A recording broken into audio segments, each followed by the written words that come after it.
We'll call the Finance Committee meeting to order. Today is Wednesday, January 7th, 2026. It is 4 p.m. I am Councilman Mike Ray. I am the Vice Chair of the committee, with the absence created by Councilman Anita Davis becoming President of Council. I'll be chairing this until we reorganize and reassign committees. First item on the agenda is item 1, Chairperson's roll call. To my right, Julius Oliver, first ward councilman and member. Samantha Turner, third ward city council. Charles Sasso, Public Works. David Skolnick with Indicator. Courtney Kelly, Fire Chief. John Popov, Chief of Staff. Aaron Bishop, Health Department. Eric McDowell, Mayor. Main Kitchen, CPAT. Sharon Cole, Chief of Police. Plymouth Franklin, Executive Director of Park and Recreation. Mike Durkin, Code Enforcement. Adam Benty, Law Department. Kyle Mizak, Finance. Zach Kelly, fifth ward council. Kimberly Kitchen, Youngstown Municipal. Melinda Bath, Board Administrator. Shanice Bolash, Youngstown Municipal. Reverend Raheem, fourth ward resident. Stan Boney, WKBN. Ian Beniston, YNDC. Jason Small, Law Department. John Noga, Community Development. Gene Leeson, wastewater. Sean Carfolo, Police Department. Chris Weaver, firefighter. Mike Drummond, building and ground. Andy, Resident Communications. Nick Christian, Port Authority. Brian Clinkscale, Executive Director, Human Relations. Ben Ossinger, Economic Development. Wendy Robinson, Community Development. Beverly Hosey, Community Development. Dawn Montero, Community Development. Stephanie Gilchrist, Economic Development. Rich Harvey, Finance. David Labra, Special Events Coordinator. Steve Marashek, CPAT. Mary Kruger, South Side. Molly Bianco, Law Department. Mackenzie Harrington, Law Department. Erica Avery, Community Development. Valencia Merrill, City Clerk. Wilson Portosello, WKBN. Al Ross, Sylvia. Did we get the outer ring out there? We got everybody? Okay. All right, well, item 1 is complete, the chairman's roll call. To do some housekeeping, this meeting is recorded and there are cameras and they are sound, they follow the sound and they track. So no sidebar conversations because they will cover you and they will be going to people they should not be.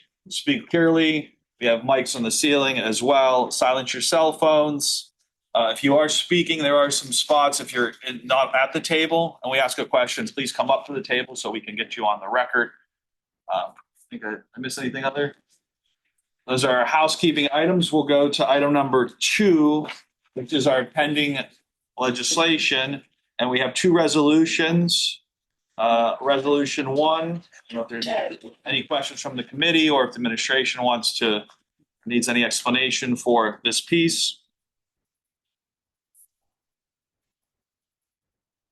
Councilman Turner. Thank you. Through the chair. So my question is in regards to all of 22 Market.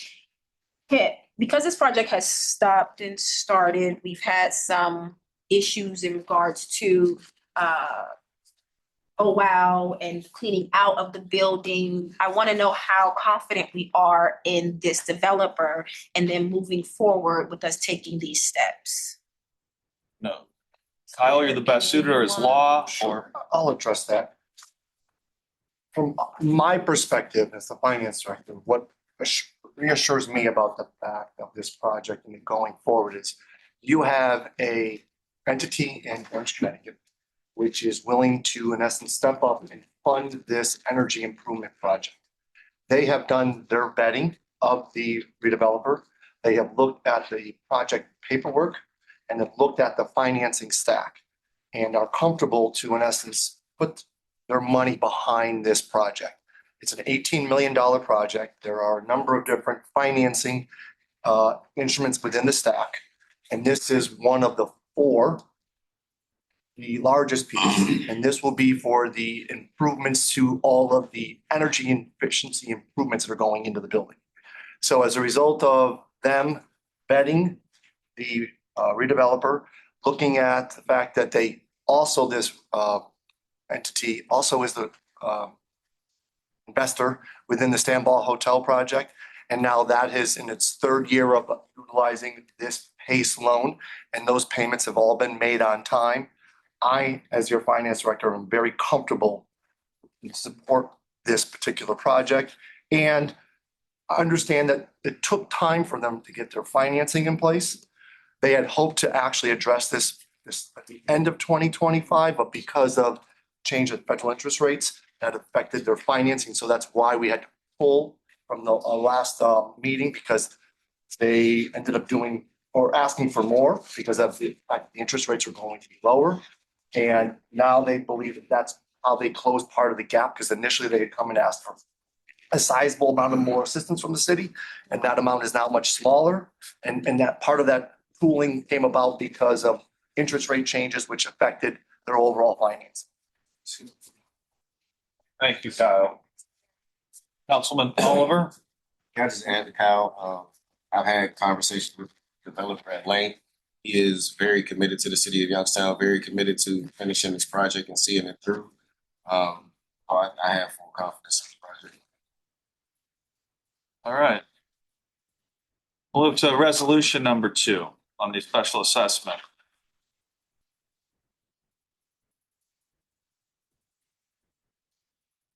All right, moving to ordinances.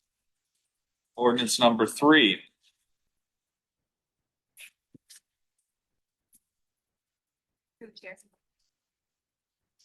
Councilwoman Turner. Thank you. I wonder if we could hear from economic development in regards to the project. Jermaine? Here, I'll just say that obviously this was a piece that we inherited coming through the doors. I'll defer to Stephanie with economic development. She can speak on the project. Stephanie? Yep, through the chair. So 22 Market Street, as you know, has been a project long underway. The purchase price was 2.3 million.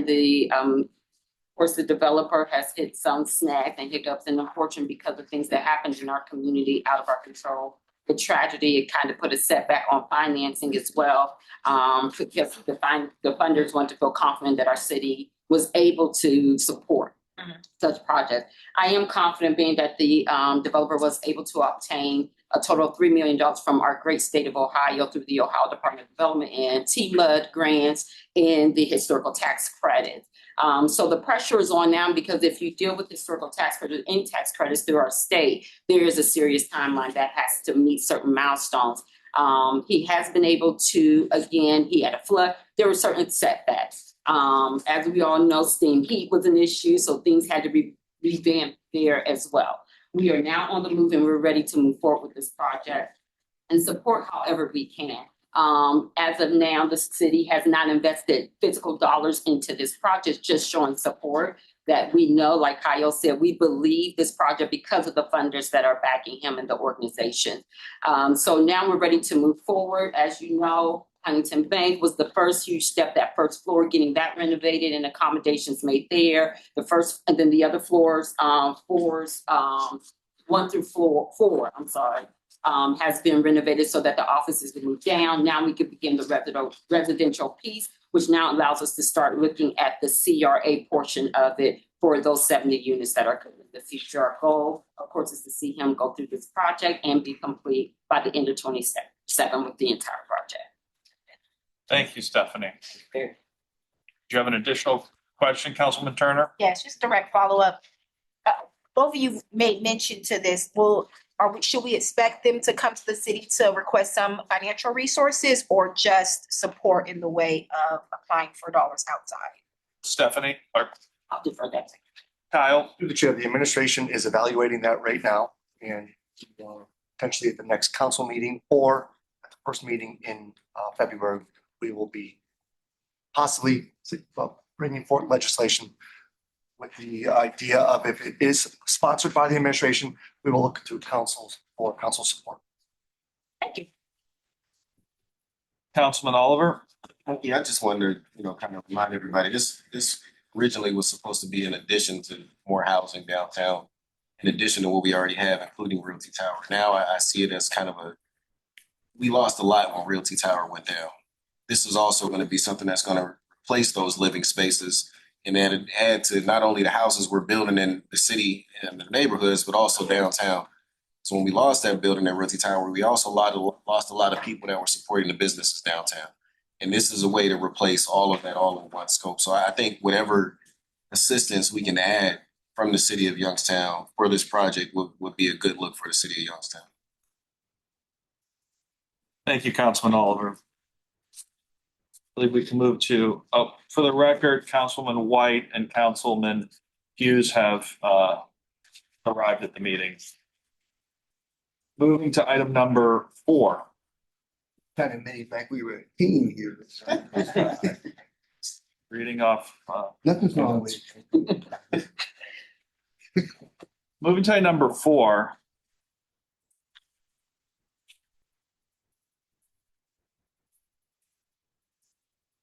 Hearing any questions regarding number 4, we move to item number 5. Adopting the reconciliation budget for 2025. Kyle, we'd like to go through that line by line, if you will. Well, let's think about how long that's gonna take. Hearing nothing regarding number 5, we can move to item number 6.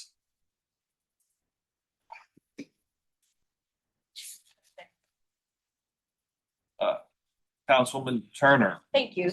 So this actually is for each of the blanket purchase orders pertaining to 2026 budget. Wanted to know, Cal, if you could, as we go through 6, I want to say 6 through. We're on 6 right now. I understand that, but so I won't ask each one. If you could tell us which department and line item this would fall under for that. If you want to address 6. Sure, through the chair. Thank you. This is for the street department, so this would be under operating services under the admin unit of street department. We're going to be Fund 2001. You ain't got it. You want to know that? Yes, but this is going to be operating services under admin street department. Okay, thank you. Any other questions regarding item number 7? And now we have that was number 6, item number 7. For a blanket purchase order for the conveyor belt services, ice control operations for 50,000. Is this a standard one that we are renewing, or is some work need to be done for the belt? Kyle, are you, or Mike, are you? Through the chair, this is for the belt that we used when we received the salt. They're the only company in the area that has one that was working. I think 2025, we budgeted 45,000, and 2024, we spent about 21,000 or 29,000. Okay, thank you. Chuck, did you have any Yeah, additional just information to add? through the chair, to be clear, we don't own the conveyor. It's a company that comes in and conveys the salt into the Rental, yes, I'm sorry. When the salt arrives, it comes, or do we rent it for the season, or? Through the chair, we usually get deliveries at one time, multiple trucks. So they'll stage and wait for the trucks and convey all the salt into the dough as it comes. Councilman Hughes. How does this go with doing this now and doing it as part of your budget? I mean, So go through the chair. I'm just saying, how does this relate to what items are in the budget for the coming year and why is it seem to be separate? Kyle, maybe, and you could just give perspective for the. Through the chair, this is an expense that we have annually ongoing. So we are utilizing that service right now, so we have to make payment to that vendor. We could, before the budget passes, actually spend in excess of 25K because as the snow falls and we need to have salt put up into the salt dome, we utilize that service. So this is an ongoing expense that we have each year. It's part of the normal budget process. So we're just making sure that we're in compliance, that council's given us the authority to exceed 25K if we end up needing that before the end of March, before the budget passes. Councilman Hughes. It seems to me that with last year's preparation. Through the chair, just like we had put my responsibility to ask department heads to stop doing purchase orders on the second week of December. We ended up having to order, I think it was 40,000 additional tons because of that 1 week where we kept getting snow. So we ended up having to create a PO at year end, and now that salt's being delivered. So we need to make sure we get it into the salt dome. So that's why we're going to most likely incur these expenses immediately. And if it continues to snow, we probably will exceed the 25K that BOC could authorize. Thank you, Kyle. And any additional questions on the belt? Councilwoman Turner. Thank you. Is that street admin operations, sir? Correct. Thank you.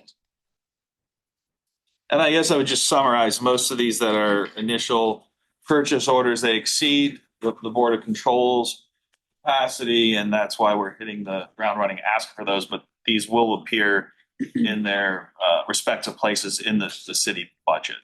Chair, that is Kyle? correct. Okay, all right.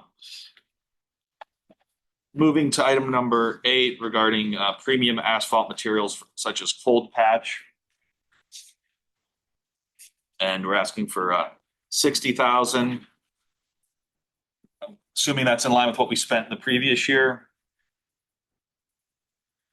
Through the chair, we spent 36,000 last year, 24,000 in 2024. Yeah. This is for the cold patch we use. The water department also uses them. Thank you, Mike.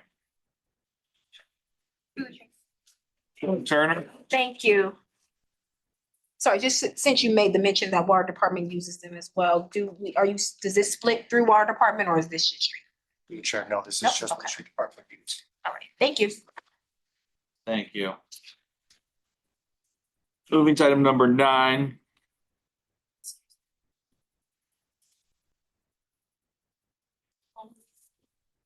Number 10. That's great. Chair, number 9. Is there a Environmental question? sanitation. Oh, is it? Thank you so much. Say environmental sanitation. Environmental sanitation, because it's demolition.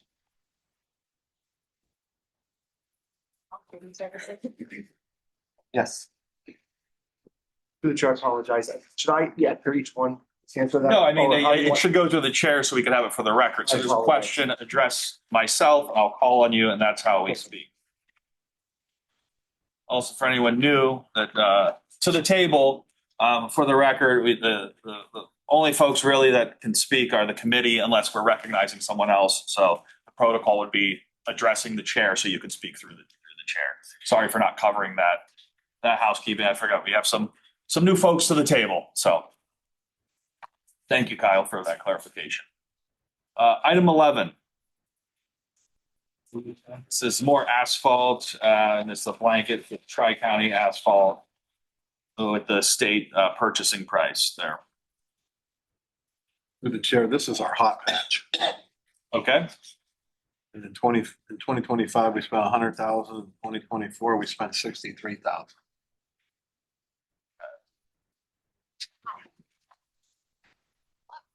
Councilman Hughes. I guess I'm just trying to get clarity in my mind about where the money is coming from for these events that they come up. Right, this is the money that was from 2025 budget, or we are already dipping into 2026? Kyle, would you like to address that? Through the chair, this is all going to be part of 2026 budget. There's a baseline budget for every department to operate. Street department has these as annual requests to actually meet the responsibilities of taking care of streets. Some of these are for equipment repairs that occur over the course of the year. We could go through Board of Control and then come back to council. We felt we want to get out in front with some of these because we know these costs are going to exceed the 25K. And if we ended up running into this problem, we don't want to, in the window of February and March, when we're talking budget, we thought if we address this now, you're aware of it. And so when we come across budget meetings, you could ask, because we've kind of discussed some of these in this process, in this opportunity, so that if there are questions, we're ready now to answer or explain why we're asking for these up front, given the size and scope of what is required. We need it. Thank you. Councilman Hughes, did you have anything additional? You know, I would get down the line a little bit and come out. That works out. Whatever your pleasure. Councilman Turner. Thank you. I've got to ask this question. Thanks, Mike, for this piece, because you said in 24 was 63. We had 125 and 75 is the request now. This is in regards to patching holes in the streets for the Correct. city, correct? So what does this say about the infrastructure that we have, that's going on right now and the costs, and our costs that we're investing in repairing streets? And I think that might be for Chuck. I'm just, If we're talking about the impact of $175,000 worth of hot patch on the overall health of our streets, I think, I don't know how depth we can go in here, but Chuck, if you want to give a highlight of, is this normal to patch 1,100 lane miles of road in the entire city of Youngstown? So through the chair, the cold mix obviously is stuff that we would be using now because the asphalt plants are not producing asphalt yet.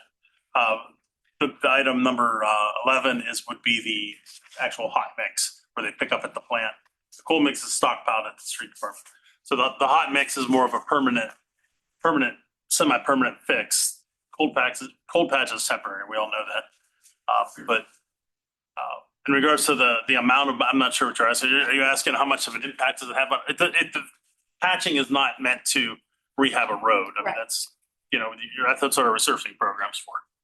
Our paving, I don't think it's any secret that there's no municipality or government agency is going to tell you they have enough money for street paving. You never do.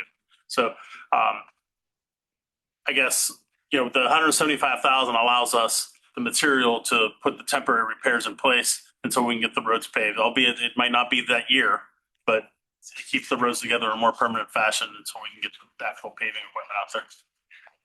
Councilman Turner? thank you, just for clarification, so I may be asking this wrong, but the jump from 40,000 jump, 75,000 jump as the person who's over our streets, do you feel that they are deteriorating at a higher pace? Are we using the right product? I guess I want to understand if we are now going up another 75,000, what's happening? Through the chair. This is a cost not to exceed, and I don't know what the previous PO was. And Well, we spent 100 through the chair. We spent 100 last year. what did we do for the previous PO though? Oh, I don't know that. So, Through the chair, well, obviously, we have to make sure we have enough. When we come to council on just about anything, we always increase that a little bit so that we have enough. So I guess the answer to the question is it really depends. The biggest factor is the weather, because the weather causes expedited deterioration on the streets when you have freeze-thaw cycles. If it's significantly cold, all that asphalt heaves up. And then when it settles, it leaves voids. And then when the traffic hits it, it creates potholes. So it just depends on the weather, I guess. Thank you. all right. Moving to item number 12, which is for the environmental sanitation. This is uniforms. I believe last year we had a purchase order of about 30,000. We ended up spending 27,500 roughly. We increased it to 40 because there's an anticipation of some new uniforms. Is that correct, Mr. Durkin? Through the chair, just point of order that 12 through 23 are all mine. Okay. So all the questions to me. Thank you. Yeah, these are also the increases. We increased just last year in April, we increased our drivers by 2. So there's actually, last year we had 2 more drivers also. That's why it went up. So that's the increase in it. Okay. And 13 is the LexisNexis database that we use for code enforcement. That's to track down folks or get them to pay, or and that's a standard fee. Do we have our own subscription separate from the law department subscription, or we use that? Oh, go ahead.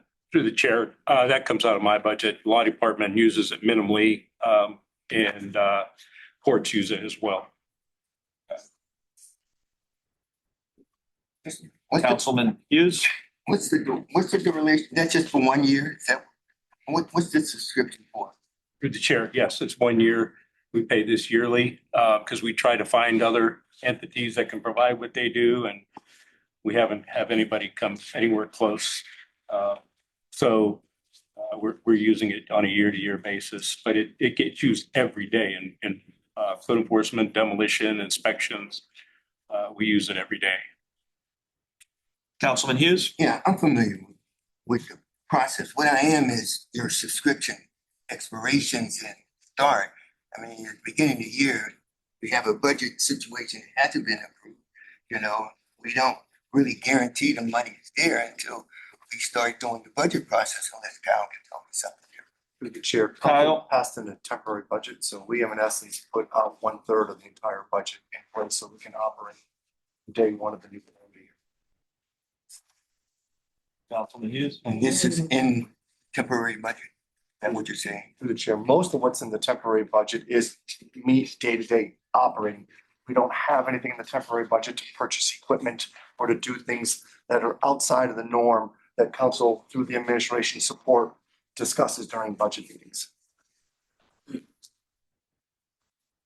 Councilman Hughes? No, I didn't understand that.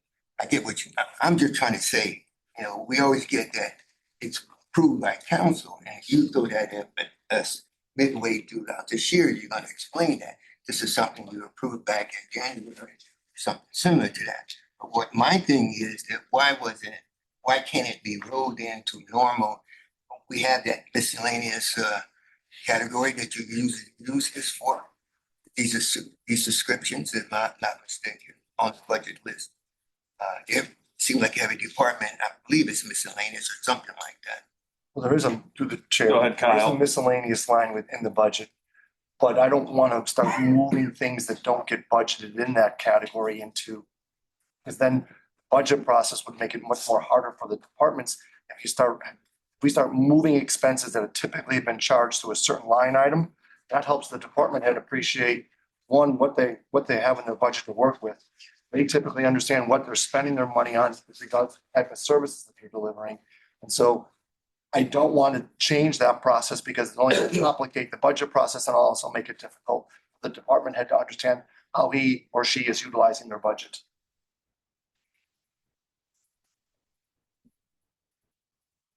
Okay, that was item 13. The chair. Councilman Turner? Thank you.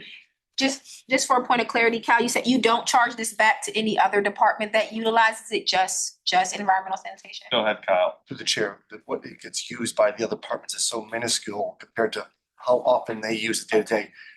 It's not I mean, if this was something that was used heavily by another department, yes, we would do that.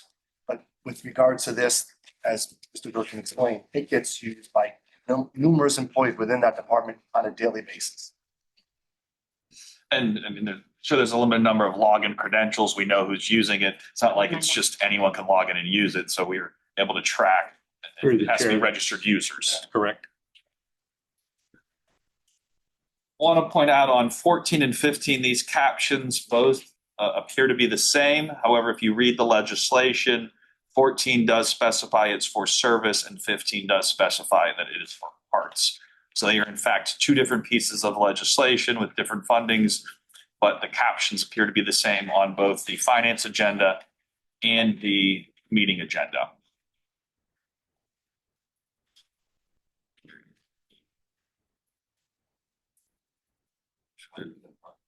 The 14 is for service, and I believe 15 is for the parts. It's from the same vendor.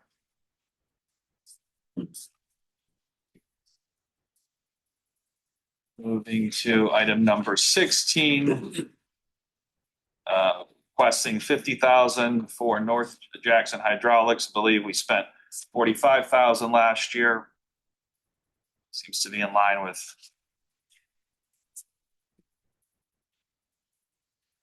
item number 17 is another for the sanitation trucks, not to exceed 50,000 to Warren Springs of Ohio for repairs.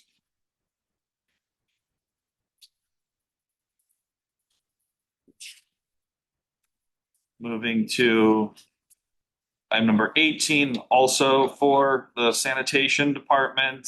This is for lubricants to Leiden Oil. Through chair. Councilman Turner? Thank you. Cal, what's 5108? Chair, that is operating supplies. Follow up? Councilman Turner? Thank you. And 5107 is services? Chair, that is correct. Okay, Kyle? thank you. moving to item number 19, $50,000. Oh, Councilman Hughes, did you have a question before I move to 19?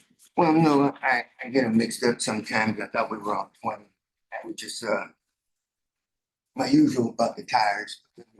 Okay, 19's on 96 gallon trash cans. If you want to talk trash on this one, you're more than welcome to. No, really, what did I? Any idea how many wheels, handles, lids this gets us, Yes. Mr. Durkin? Well, through the chair, in 2025, we did 625 carts, 400 lids, 675 wheels for a total of 47,790.22. So, and then through the chair also, we have warranty carts that we replaced, but at the end of this year, the original carts that were purchased when the city got into the sanitation business, those carts are out of warranty now. Okay. So any cart that we get from now on will be purchased. So this batch that we're buying now will then have a new, how long's the warranty for it? 10 years. 10 years, okay. All right. I Councilman think Hughes? in 2020, we bought some, we were talking about, we purchased all of those 5 years ago. But we purchased a bunch of repair parts, I do believe. Did we not? That wasn't part of it. Through the chair, yes. Mike? Through the chair, yes. We keep the lids and the wheels at the sanitation department to replace. We purchase carts every year because we go through them. They get stolen quite often. We've been able to recover a little over 100 and some this year that we've gone out. And actually, most of them have been, not most, but a lot outside the city. Folks move away and they take the cart with them. But we've been able to find the carts.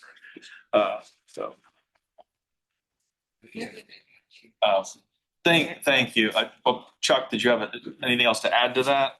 Through the chair, yes, I think, and I think we've been meaning to do this, but I think it's time to, I don't know what committee this would be, just to get into a committee and discuss some possible legislative changes that would kind of tighten up our garbage enforcement, our garbage rules of collection, I guess. But because of the carts, we've been operating quite a long time, and I believe that it's time for some changes to try to kind of help offset the cost of these carts that we're paying. I believe sanitation falls under our general improvements committee, so we can definitely convene the committee to entertain a discussion on better trash legislation. I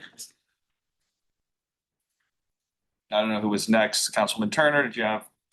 Yes, actually, that was my my direct kind of line of questioning. Is the question we get when we are replacing a trash can, what do we have to pay for it? What's the cost? But now I see that we're coming out of warranty. Is that the initial one was on our water bill, right? Am I right? Okay. All right. So could there possibly be a cost, or is that what you're asking us, Chuck? Mike? Yeah, through the chair, yes. And I have discussed with Kyle a plan, and Chuck and I have gone through it, and I'll be presenting that in finance and in what is it, special projects? I think it's general improvement, I think. Infrastructure and general improvements, I believe, is the committee. Correct. Okay. Right. Moving to item number 20, which is 75,000 tires for Ziegler Tire for the sanitation equipment. Councilman Hughes, did you? Just that they can, what is this selection process? How are we going about throughout the rest of the year with the selection of by purchasing the tires? The chair, when you say selection, Jimmy, what do you mean? Well, we seem to go out of town looking for tires all the time. I'm just trying to encourage us to look at if we have businesses in town to sell tires, since there's a little bit of that we get back now. These are for the trash trucks, correct? Through the chair, yeah. These are sanitation trucks, and Ziegler Tire is on Poland Avenue, Youngstown, right across the street from the sanitation department. So that's why we use them, number one. And number two, we did go out to get better prices in 2024, and nobody used it because of the convenience factor and getting trucks back on the road. We drive right down the street, get the tires on, and get right back on the road. So doesn't involve any towing or anything like that. So Ziegler Tire is in the scope. Councilman Hughes? I agree, and as you know, I know where they're at, Oh. you know, and I know they're in the city, Okay. you know. But then you're gonna come another purchase order is gonna be from someplace else, and I just wanna say, if they're right down the street and convenient for this, maybe the next group would be convenient. They can come up with the tire. Yes. Or we can do some foresight and go talk to them about additional needs for other vehicles, so that they will be able to help us with purchasing instead of going out of state sometime. That's I was trying to give you a feather, but Oh, you tried to give me a shot.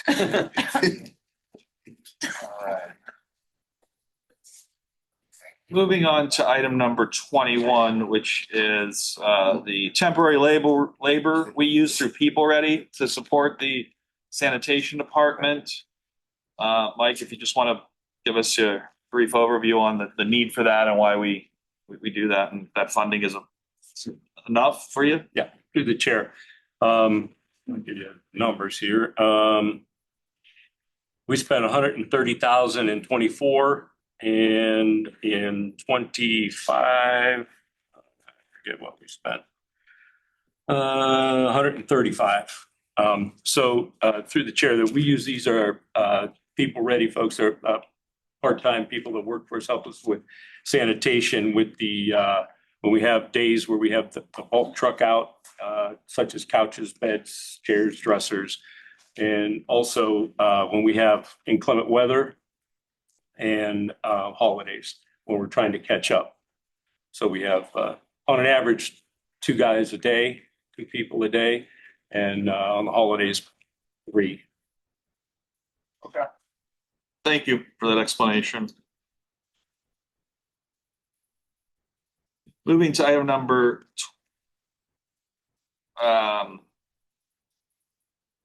22, I believe this is another one on sanitation. Thank you. Mike, Councilman Kelly. I see, my question is 22 and 23. I see there are 2 different companies. Can you explain what 2 companies do for this? Amount 150, 270? Sure, through the Mike, chair. go ahead. When we originally purchased these trucks, Mack was the truck and the chassis, and Bell was the compactor. Bell had since split up, and that's where you see Environmental Services and Mack Queen. Those are the 2 companies that arise out of Bell. And we actually go back and forth, and before we go ahead and order something or get something fixed, we see whoever has the best price. They both work on the Bell equipment. And then Mack, R&R Mack that's in there does strictly the truck and the chassis. Okay, thank you for that. And that's in addition to these are repairs and maintenance that exceed what our in-house mechanic can do, because these are specialized. I think if you watch those, there's a lot of moving parts on a trash truck. Through the chair, yes. We have a couple mechanics there that have really done a great job. And as far as R&R Mack goes, our services cost is going down. And next year, if it continues the 2-year trend that I have, we will be decreasing that significantly. Great. Thank you.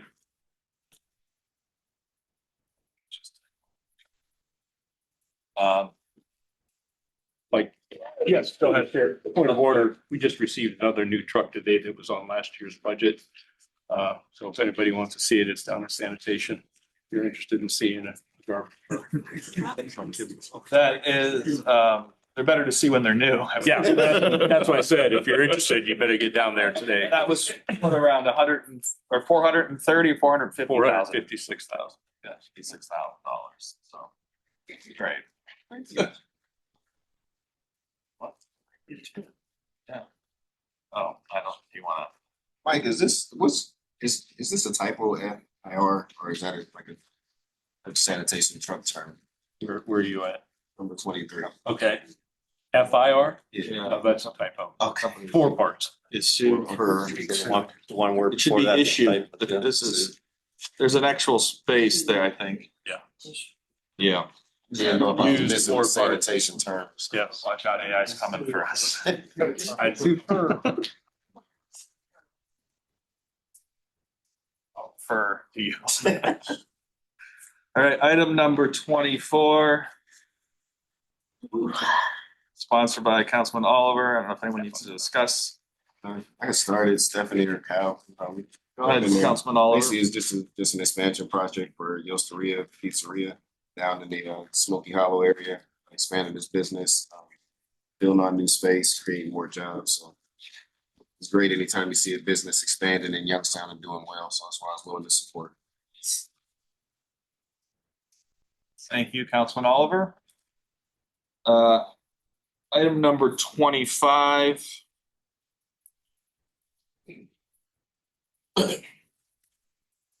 We've talked about this exhaustively in other times.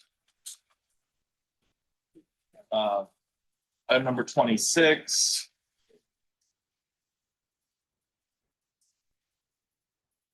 This is for health. Councilman Turner, question number 26. Yes, through the chair. Sure. My first question is, how many people are we servicing in-house? And then those that are in the community utilizing the vaccinations or clinic? Aaron, go ahead. You're saying in-house, do you mean this actual city employees? I mean, who's coming down to the clinic that we have at the municipal building? Like who's coming to the clinic and getting it, and then those that we're going out into the community and delivering? Through the chair. So we've had about 500 people thus far this flu season come to get vaccines. We have anywhere from community people that live in the city. And then when they don't come, we'll go out. Like we've done Eugenia Atkinson a couple of times. We've also gone to different churches throughout the community. We did all the Youngstown City schools. I'm trying to think what else we were going. Really, different businesses called us and asked us. So we really will go anywhere people, we always go back to the churches and stuff that opened their doors for us during the pandemic and ask if they would like, or they'll call us and say, hey, we'd like to have a clinic for our congregation. And the more time we can get out in the community, I will tell you, we also did all of YMHA. So we were to those places. We did several nursing homes in the city. So we try to get more out in the community, but we are going to be sending something out tomorrow because there was a meeting today at ODH. And since the flu is high spiked right now, we're going to have an open clinic on next Wednesday, next Friday, encouraging City Hall staff if they haven't gotten vaccinated. And again, it's not a for sure thing that you won't get the flu, but you will not get it as severely. You will not be go into the hospital. I talked to Saints last night and they had 47 people just came in just for the flu. That was just yesterday. So our hospitals are really full right now when it comes to the flu. So. Councilman Hughes. Yes, this is an additional, I'm just trying to figure out, you were already, are there any grants or any money coming from any other sources for this? So through the chair, this money we get for our vaccines all comes from, we bill insurances. So we bill Medicaid, Medicare, private insurances for that. There are some programs that the state of Ohio does give for vaccines, but unfortunately, we're seeing that, decrease. Like we used to get our COVID vaccines for free, and now, we're paying, they're expensive. So that's what we use the monies that we get from insurance to put back in to be able to purchase the vaccines. Councilman Hughes. So you're asking us for additional $100,000 to purchase the vaccine? And I'm just trying to get clarity on that. Which I'll explain. This is not part of the health department fund. This is a special fund. So for any of those dollars to be expended, council has to appropriate those dollars first. So this fund ended 2025 with about $840,000 cash, free cash flow. Council is being requested to appropriate $100,000 so that medicines can get purchased. This is not covered as part of the normal budget process. The language says an additional, that's probably where the confusion comes from. It says an additional. Chair, you have to increase the appropriation. I think they could have just used the word increase appropriation. I don't know why the reference was increasing, but it's increase appropriations. Right now, there are no appropriations for 2025, 2026 in this fund because it's not part of the normal budget process. The only way it can have appropriations is through an ordinance where council approves it. So council is approving to spend the excess cash that is in this fund. And it can get used for vaccines and medicines. And so the process is we have to ask you to appropriate so we can expend those cash dollars.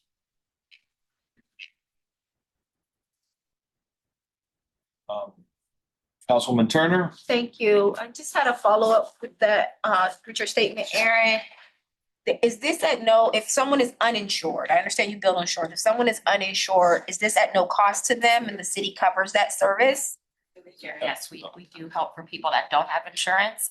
And another thing that we do is try to help them get insurance if need be. Thank you. Right, that brings us to second reading. Ordinance 25-433. Well, there's ordinance 25-448. Dude, there's some heat coming.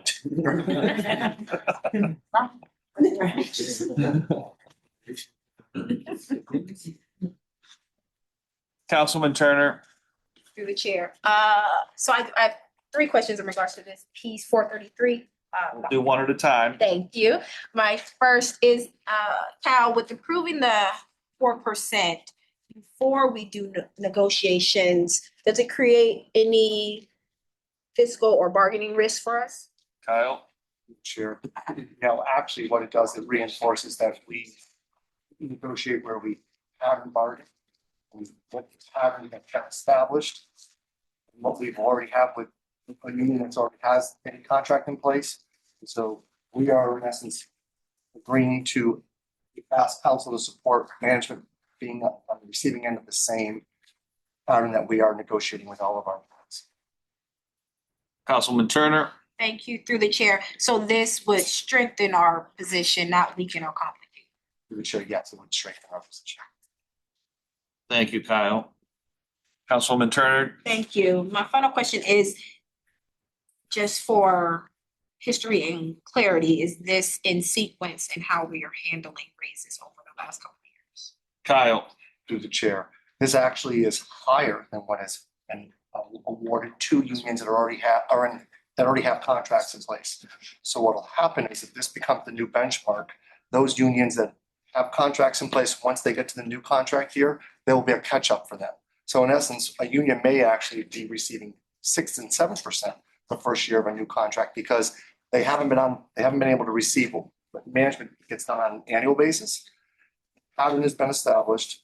So when that union contract comes up for negotiation, the starting point will be at least the level of making them parity, making them a whole with what the other unions received, who had contracts put in place while their contract is still being worked through a 3-year cycle. Does that make sense? Because we don't negotiate all of our contracts at the same time. We're all on an accruing calendar year where we try to meet with 1 or 2 at a time so that we're not bumping up where we can't accomplish with one union and give them the time and us have the ability to negotiate. So we try to stagger them, and that's how we've gotten staggered over 3 years for 9 different unions. Thank you, Kyle. Councilman Oliver? Thank you, Chair. Kyle, these raises for management, should it pass today, I know some of this for some positions had to be passed last year. Is it retroactive or is it proactive? Does it move backwards or does it cover everybody right now? Kyle? Through the chair, this will cover everybody except one person because based on how our charter is written. Management raises to be passed, they needed to be passed last year to affect that one person.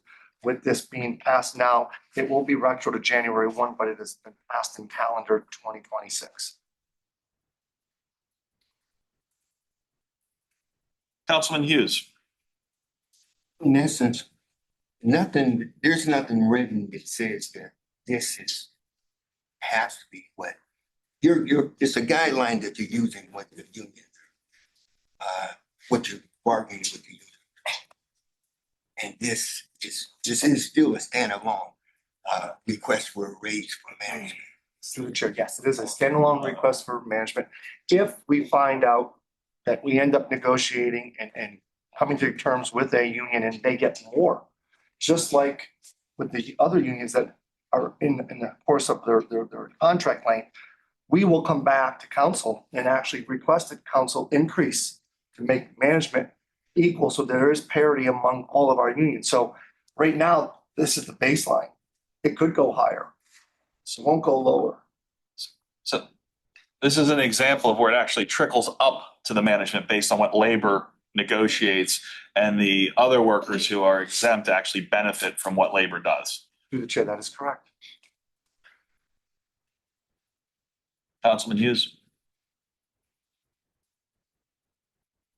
Are we looking at the department heads to be in sort of a level pay salary as well? Kyle? I think if we're gonna have that conversation, I'm not sure I can have that open here when we're not sure what you're actually nearing the discussion point to. Are we talking about department heads within the administration?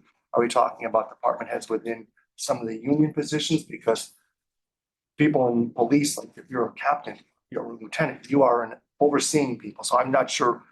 Can you narrow that question down? I'm talking about your management department heads, the administration's department heads, those are all, I don't know of any other department heads. The captains are administrators, I get that, but no, that's by your union contract. And obviously.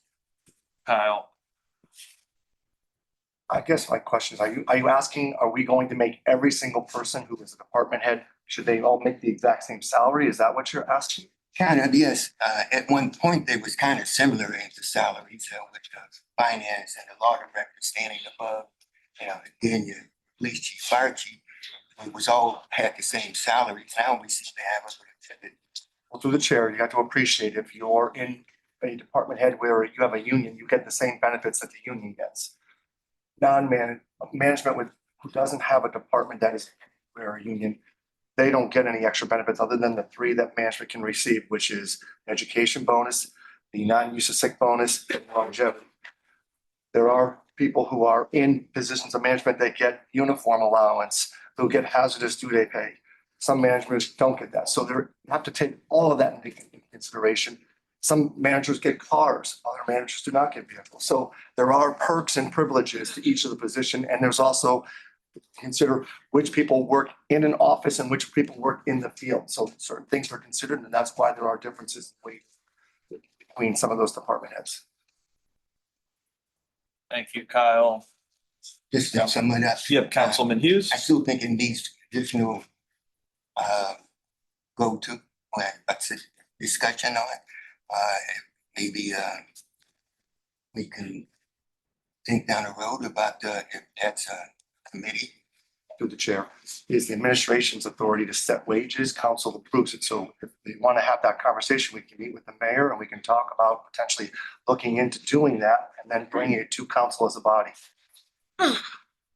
Councilman Hughes, I think it's something we could look at in the budget process or discussions. We adjusted at least 2 department head salaries, since I've been on council, from what it was, and I can understand what you're saying, but I can also see what has been done.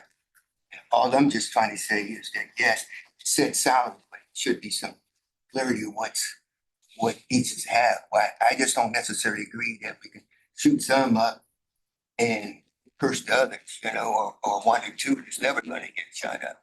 No offense to Adam. Thank you. All right. Noted. Thank you for that. I'm just asking for a discussion. Yes, understood. Councilman Hughes. So are you asking for this to go to committee or go into a third reading? Nothing, no. In the future, to Okay, discuss so you're this, ready to yes. put it on Yeah. the floor Yeah. tonight? Yeah, I am not asking this to go. Thank you for the clarification, Councilman. Moving to item, the late item, L1. I think it's pretty straightforward for Tappan. Yeah, this is just something that should help out with our efforts to build new housing in the city. John or Ian can probably explain it. John, if you want to. Sure. Through the chair, we're coming to you for legislation today. It's an immediate need, first of all, and then secondary need for the future and proactive. we're applying for a grant called the Residential Economic Development Districts Grant through the state of Ohio. These funds, 2.5 million, are going to be used to supplement our new construction. They can help out with infrastructure, the homes that YNDC is building. That application was just released on the 15th of December. It has a deadline of the 16th of January. So that's why it was a late item. In the future, with ARP funds coming to an end in 2026, we're looking at opportunities to continue to spur housing. And most grants look for pro-housing initiatives, especially this one, to gain points and to win the grant. So there's an immediate need for the grant that we have coming up, and just the deadline is next week. And then as we move forward through 2026, expend our ARP funds and start looking at additional sources of funding. That's why we're hoping to put this in place. It's a tool used by a lot of cities to spur construction and development. And so that's why we're bringing it. Thank you. Thank you. Adam? To supplement John's point, the waiver of these tap-in fees and zoning permit fees is right in the statute as to what can boost the grant application. So that is why CPED has come to us to enact this policy to assist them in being awarded the maximum amount of grant as possible. Thank you for that. And I just want to apologize for it being late. We tried to get it on the agenda last council meeting. But Paul wanted to make sure that water commissioner was okay with it, so it's all taken care of. Thank you.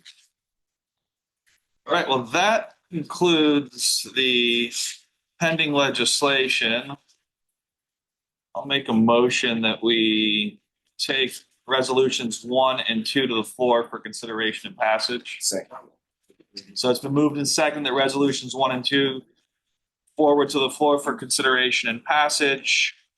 Ordinances 3 through 26, I motion that they go to the floor for consideration and passage. Second. It's been moved and seconded that ordinances 3 through 26 go to the floor for consideration and passage. Under second readings, well, this would be the third. This is the second reading. So I make a motion that we take that item ordinances 24-433 and 25-448 to the floor for consideration and passage. Second. Been moved and seconded for the second reading. Ordinances 25-433 and 25-448 to go to the floor for consideration and passage. Second. I was just restating it for the record. And for late, I make a motion that late 1 go to the floor for consideration and passage. Been moved and seconded that late 1 go to the floor for consideration and passage. Are there any other things under miscellaneous, Kyle? I'm not sure if we're ready to just mention about what our timeline should look like for budget process. If you want to start flirting with that yet. Through the chair, probably in the next council meeting, the administration is still getting its feet on the ground and understanding the process that we're going to work through internally. Hopefully, the next council meeting will have more details so we can roll that process out going forward and hopefully get on your calendar budget. Anything else from you? Chuck? Sorry, thank you, Councilman. Through the chair. I just, that's off topic. I just wanted to approach the topic of the 2026 resurfacing program. I'd like to get the process started significantly earlier than we have been in the past. We were a little behind schedule last year. I just want to at least have everybody start thinking about your streets. And I will have a list of streets left over from selected streets last year that weren't selected last year for resurfacing. The similar packet that I send out every year to you guys at the end of January. Councilman Hughes? To me, there's a great need to discuss additional funds for that service. And especially since last year, you meant that we got so many that you didn't even give consideration to. Is there any kind of vehicle we can method we can come up with? Well, through the chair, I just submitted my roadway budget to Kyle. Him and I worked through it, and I guess we'll go through that for through the budgeting process. Did not put any dramatic increases on our local resurfacing program because it just trying to live within our available resources. That's what I was trying to do when I asked for an increase. Councilman Oliver? Yeah, I just wanted to have a question for the either mayor or police chief. I already talked to Chief Cole about the community policing situation. You know, I had a couple calls from my block watch captains. I wanted to know why they were losing their community police. So if somebody could just give an explanation on what's going on there and how we plan on placing them. Chair, I guess, or, Go ahead. okay. Chief? No council person is going to be missing a community police. I sent out a letter yesterday with the map telling you what the plan is going to be. So no board is without a community police at all. I think. So Go ahead, Councilman. It's just not the community police we had. Right. They're being replaced with a different. Right, and these are already officers that work in that unit that are highly trained in community police. They're all qualified. Councilman Hughes, did you have a? Does that mean I didn't get the letter, and I probably do, but most people know I don't read the letter. It got emailed and I provided a copy to the clerk. Well, that's another, I don't get that address. And if I did, I don't read that too. But the point still being is that, all I'm saying is that, I guess there's a discussion that we would like to have about the duties and the time. Every week when I get my normal, email or text message from my community police or any concerns about the neighborhood, I normally respond is, what are your, how many hours or what time you're gonna be working as community police now this next week? Sometimes I get 13 hours, sometimes I get something like this. So my point is saying that we would be, none of us would be without a community police. But if our whole week, all we have access to, at least in my case, limited time with the community police, we're not getting community police. We aren't losing community police, and we have always lost through that process. Gotta work here, you gotta work there, and it's not all overtime. Okay, well, I can't speak to before. I just got here, and if there's any issues that aren't getting addressed, call me. I have a supervisor, Sergeant Patton. You can call him if there's some things that aren't getting done, but I can't speak to the past. I can only, if you have a problem, let me know. Let Sergeant Patton know. Councilman Oliver? Yeah, just so, since we're going into the future, what I think my Councilman Hughes, Councilman Kelly, what all of us really wanted is a dedicated community police unit. You know, for our community police to be just community police, and deal with those issues and those issues alone for the most part, and not be pulled here and there and there, you know, a dedicated unit. So I don't know if that's what you're trying to say or what you're saying, but that's what I'm saying is, and the other second part of it would have been, and we had this conversation before, but I would have liked to known this was gonna happen before I got a call from a block watch captain asking me, is this happening? Because I didn't have the information to tell her, say whether this was true or not, because the information wasn't given to me. I heard it from her, and then I called you. So that transparency and that, you know, just knowing what's gonna occur would be a great courtesy to us.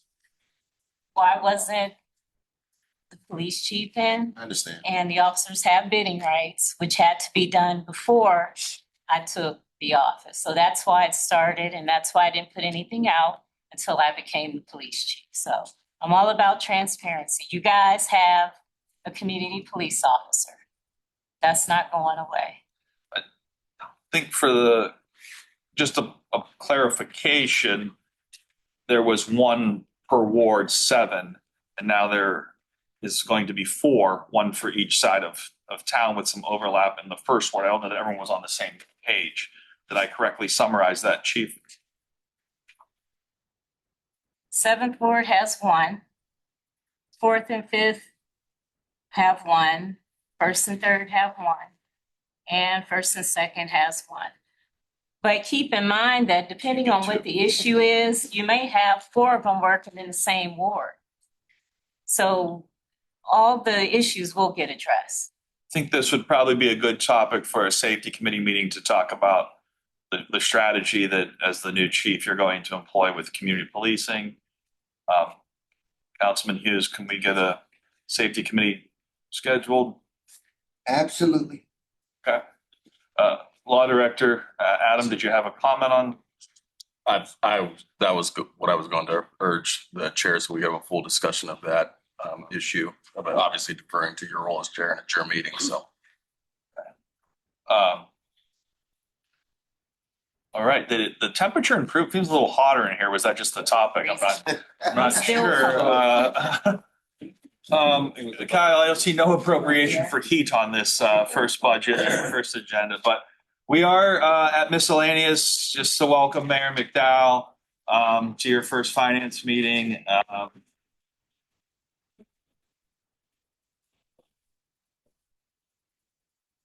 We do have a couple extra minutes. I don't know if you have anything, you want to say any observations, or, I mean, we have a lot of new faces at the table too, if you want to use an opportunity to just introduce your department heads that are here at the table with us, or. Through the chair, thank you so much for that. And again, transition, I want to say, is a challenge. You know, there was no precedent set for transition from one administration to the next. So I'll take the onus of any transparencies that folks did not get. We tried to make every attempt, but as Chief Cole shared with you all, processes for bidding within law enforcement have deadlines. And she tried to express that to me, but she got directive from me as well that as mayor-elect, I had no authority. So until we got that authority, those directives were challenged to work through to allow union process to take place while authority wasn't currently established. And so we'll take that. And again, we want to make sure we keep our commitment of transparency, and we're welcoming safety committee meetings. But I'd love the opportunity again to reintroduce folks who have been familiar faces like Jonathan Huff, who come from civil service with a background of 13 plus years of serving City Hall and our residents, to now transitioning to Chief of Staff. His wisdom and knowledge will aid me in making sure we continue to operate through City Hall efficiently. Again, you recognize Adam Fuente's face, but now as the law director, Chief Cole, pleasure to have her. Chief Kelly in the fire department, part of our wonderful team that's going to bring some of the changes and vision we have for safety services together. Again, another familiar face from City Council. You all remember the main kitchen now occupying CPED is our leader there.